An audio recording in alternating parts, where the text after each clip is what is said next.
Imagine the prehistoric king of sharks colliding with the most feared sea legend ever described. One ruled the ocean with teeth strong enough to crush bone. The other ruled with arms, intelligence, and the ability to pull entire ships beneath the waves. For most people, this sounds like pure fantasy. A fossil versus a myth, science versus folklore. But when you look closer at what we know about ancient oceans, the line between legend and reality begins to blur. Long before modern science tried to explain the sea, sailors were already mapping its dangers. In the cold northern waters near Norway, Iceland, and Greenland, fishermen spoke of something vast lurking below the surface. They didn't describe it as a monster that chased ships or attacked at random. They described something far more unsettling, a creature that waited. According to these accounts, the sea would suddenly grow calm, fish would disappear, birds would gather above a single point in the water, and then the ocean itself would begin to move. These stories marked the first appearances of what would later be known as the Kraken. Norse sailors believed it was a colossal cephalopod capable of dragging ships beneath the waves with ease. Some accounts claimed it created whirlpools simply by moving. Others said it rose slowly, allowing sailors just enough time to realize they were already doomed. These weren't bedtime stories. Sailors took them seriously enough to mark dangerous waters on maps with warnings. Here be monsters. Descriptions of the Kraken were remarkably consistent across centuries. It was said to resemble a massive squid or octopus, with arms thicker than ship masts and long enough to wrap around entire vessels. Its suckers were described as powerful enough to rip planks from wooden hulls. At the center of its arms was a massive beak, sharp and strong enough to crush wood, bone, and flesh. Some legends even claimed the creature was so large it was mistaken for an island, complete with birds landing on its back before it submerged again into the depths. For a long time, these stories were dismissed as exaggerations fueled by fear and superstition. After all, no such creature had ever been captured or studied. But then, in the 19th and 20th centuries, something changed. Giant squids began washing ashore. Enormous, alien-looking animals with eyes the size of dinner plates and tentacles stretching longer than buses. These were not myths. They were real animals pulled from the deep. Modern science now confirms the existence of both giant squid and colossal squid, some reaching lengths of over 40 feet. These animals live almost exclusively in deep water, far from human observation. Before they were filmed alive in the early 2000s, they were known only from scars found on whales and fragmented remains recovered from fishing nets.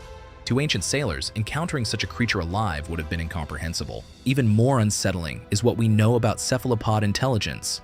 Octopuses and squids are among the most intelligent invertebrates on Earth. They can solve problems, escape enclosures, remember solutions, and adapt their hunting strategies. They're ambush predators, capable of patience and precision rather than brute force. When legends describe the Kraken as intelligent and calculating, they may not have been exaggerating as much as we once believed. But the Kraken is only one half of this story. The other half comes from the fossil record. Megalodon was not a legend.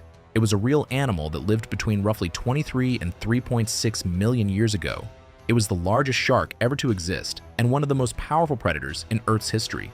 At over 50 feet long and weighing up to 60 tons, Megalodon dominated prehistoric seas.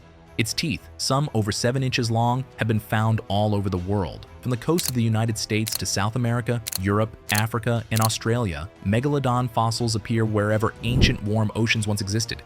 These teeth were thick, serrated, and built for one purpose: killing large prey. Megalodon didn't hunt small fish, it hunted whales. Fossilized whale skeletons show clear bite marks matching Megalodon's teeth.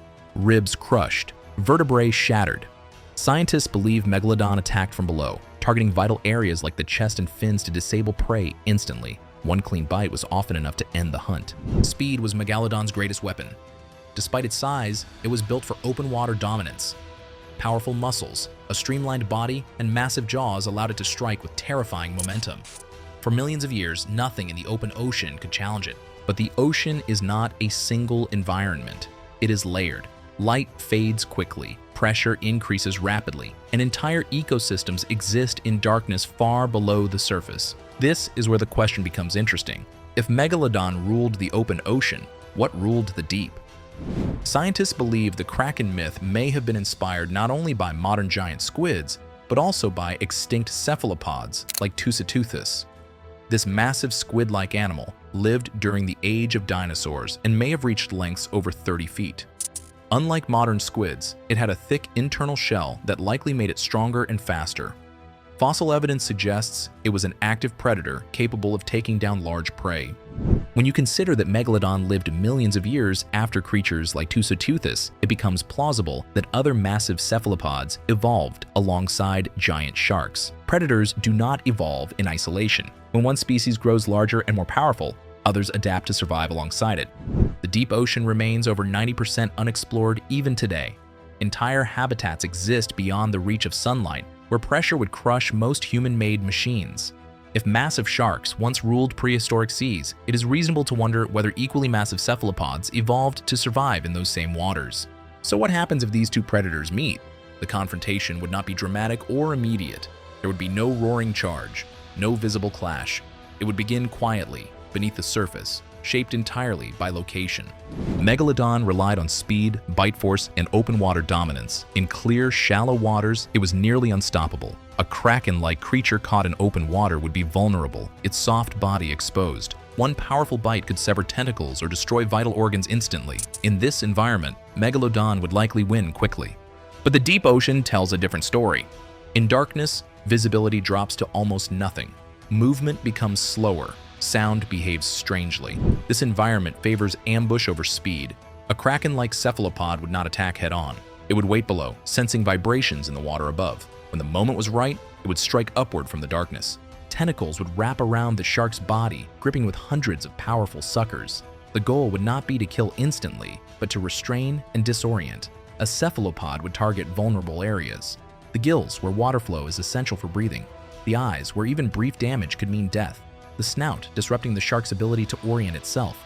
Even the largest shark has limits. Megalodon was not built to fight something that could grapple it. Its power came from forward momentum and jaw strength, not flexibility or precision at close range. In the deep, intelligence becomes as important as strength. This brings us to the final analysis. In shallow or open water, Megalodon's speed, size, and bone-crushing bite give it a major advantage. One clean bite could end the fight instantly. In these conditions, Megalodon is the likely winner. But in deep, dark environments, the balance shifts. Here, a Kraken-like cephalopod's intelligence, ambush tactics, and grappling ability could overpower even the largest shark. This was never a guaranteed win for either side. Survival depended entirely on where the encounter occurred, and that is the most important point of all. Nature does not favor strength alone. It favors environment. The ocean has layers, and each predator was built to dominate its own world. If Megalodon and the Kraken ever met, the battlefield, not the creature, would decide the outcome. Which leads to one final mystery. Sharks leave fossils, teeth, bones, evidence that can last millions of years. Cephalopods do not.